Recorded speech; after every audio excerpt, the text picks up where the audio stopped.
बैठक के बाद हरियाणा के मुख्यमंत्री मनोहर लाल प्रेस वार्ता कर रहे हैं। वो क्या कह रहे हैं ये भी सुनते हैं। तो संगठन को सुचारू ढंग से चलाने के लिए, और ये एक मासिक प्रक्रिया है, उनकी भी इच्छा रहती है कि हम मुख्यमंत्री के साथ महीने में कम से कम एक बार बैठें। तो सारी बातचीत करने के का हेतु यही है कि संगठन का, सरकार का जो भी फीडबैक आपस में देना होता है वो भी देते लेते हैं और स्मूथनेस से काम में आती रहे। ये हमारे संगठन का एक सामान्य जिसको कहते हैं वो काम है। दूसरी सरकारी कुछ योजनाएं होती हैं, उन योजनाओं को भी हम फील्ड में कैसे लागू करना है और कैसे बढ़िया उसके रिजल्ट निकालने हैं, ये भी संगठन के लोगों को बताते हैं। वो भी आज मैंने बहुत सी चीज़ें बताई हैं। जैसे अभी हमारा मुख्यमंत्री अंत्योदय परिवार समृद्धि योजना, इस योजना को लागू करने के लिए अभी जो सर्वे चल रहा है उसमें लगभग 37,000 परिवारों की एक लिस्ट ये तैयार करके हमने डिपार्टमेंट्स को दे दी है। वो लिस्ट इनको भी भेजेंगे ताकि कौन व्यक्ति किस योजना का लाभ उठा करके अपनी आय को बढ़ा सकता है। हमने घोषित किया है कि ऐसे 1 लाख परिवार, उनकी न्यूनतम आय जिनकी 1 लाख से कम है, उनकी 1 लाख आय सुनिश्चित की जाए, उससे ज़्यादा भी बढ़ सकते हैं। तो कई डिपार्टमेंट्स के कई योजनाएँ वो सब हैं, इनको सब दी गई हैं। फील्ड के अंदर और भी कुछ चीज़ों का सर्वे और जिसको कहना चाहिए उसका रिव्यू करने की दृष्टि से भी हम चीज़ें करते हैं। जैसे परिवार की जो इनकम की जो हमारी जो चल रही है वेरिफिकेशन, इनकम वेरिफिकेशन के काम में भी पार्टी के लोगों को बताया गया कि वो भी वहाँ फील्ड में जो टोलियाँ हैं उनके साथ मिल करके वो उसके अंदर सहयोग करें।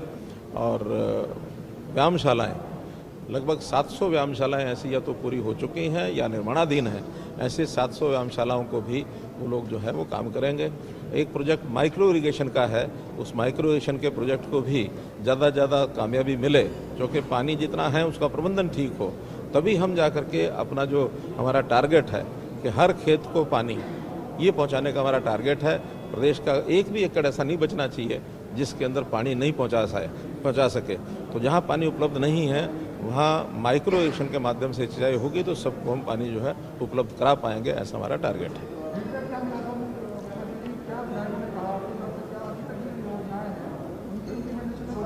बहुत सी योजनाएं जो हैं, बहुत अच्छी योजनाएं नीचे चल रही हैं। जैसे स्वामित्व के बारे में, जैसे बीच में आया विषय कि लाल डोरा समाप्ति के बाद जिनकी हमने रजिस्ट्रियाँ करके दी हैं, सारे लोग बहुत प्रसन्न हैं और एक प्रकार से पार्टी का, सरकार का वो धन्यवाद करते हैं। ऐसे हमने 20 वर्ष से ज़्यादा जिनकी मलकियत शहरी प्रॉपर्टीज़ की वो जो योजना बनाई है, इसके लिए भी वहाँ लोगों में एक अच्छा जो है फीडबैक है। उसमें भी लोग रजिस्टर कर रहे हैं अपने आप को, उसमें कराएंगे। जो कॉलोनीज़ अभी अनऑथराइज थी उनको रेगुलर करने की जो हमारी स्कीम है उस पर भी लोगों की राय वो हमें मिली है कि बहुत फीडबैक अच्छा है। जो समस्याएं हैं उनको सबको समाधान करके हम एक एक करके आगे बढ़ा रहे हैं और उनमें सब में पार्टी अपना योगदान करे और पार्टी की जो भूमिका है वो सक्रिय हो, इस नाते ही सारी चर्चा की गई। सर, किसान आंदोलन को लेकर, पंचायत चुनाव को लेकर कुछ सुझाव दिए हों? पंचायत चुनाव के बारे में सब लोगों ने कहा कि हाँ, इस समय करा लेने चाहिए, वातावरण ठीक है, लेकिन उसमें चूँकि कोर्ट के केस की कुछ 1-2 चीज़ें हैं जो 22 अगस्त को, जैसे मैंने बताया, उस पर सुनवाई है। 22 अगस्त को कोर्ट अगर उसका फैसला कर देता है तो उसके तुरंत बाद चुनाव कराए जाएंगे। जैसा कि आप और आपकी पार्टी कहती है कि राजनीति से प्रेरित लोग आंदोलन है, उन्होंने कहा कि पंजाब मिशन तैयार करना चाहिए, किसान नेताओं को चुनाव लड़ना चाहिए पंजाब विधानसभा। जो बात हम कहते हैं वही उन्होंने कही है, उसमें कौन सी दो बड़ी बात है।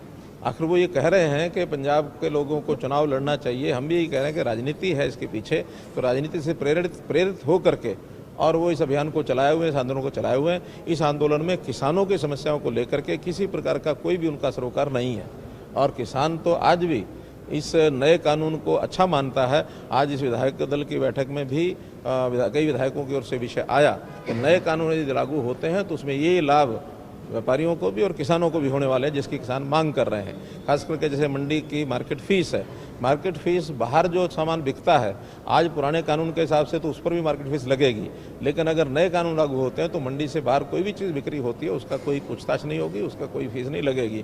तो आज हमने फीस जो कम की थी पहले बासमती जैसे चावल के ऊपर, उसको दोबारा से हमको 4% इसीलिए करना पड़ा क्योंकि कानून जो है नए लागू नहीं हुए। हम भी चाहते हैं नए कानून का ठीक से वो लोग समझें, उसका क्या उसका उपयोग है और किस प्रकार से लाभकारी है, वो अगर समझेंगे और उसका नए कानून की तरफदारी करेंगे तो निश्चित रूप से किसानों को भी और व्यापारियों को भी सबको लाभ होगा। धन्यवाद। मुख्यमंत्री मनोहर लाल बीजेपी की जो अहम बैठक थी उसके बाद वो प्रेस को संबोधित कर रहे थे और कई अहम विषयों पर उन्होंने जानकारी दी। आगामी किस तरह की योजनाएं हैं सरकार की कार्यों को लेकर प्रदेश में, उसका भी उन्होंने जिक्र किया। साथ ही किसान आंदोलन पर भी उन्होंने कहा कि ये सिर्फ और सिर्फ राजनीतिक महत्वाकांक्षाओं को पूरा करने वाला आंदोलन, एक बार फिर से उनकी तरफ से कहा।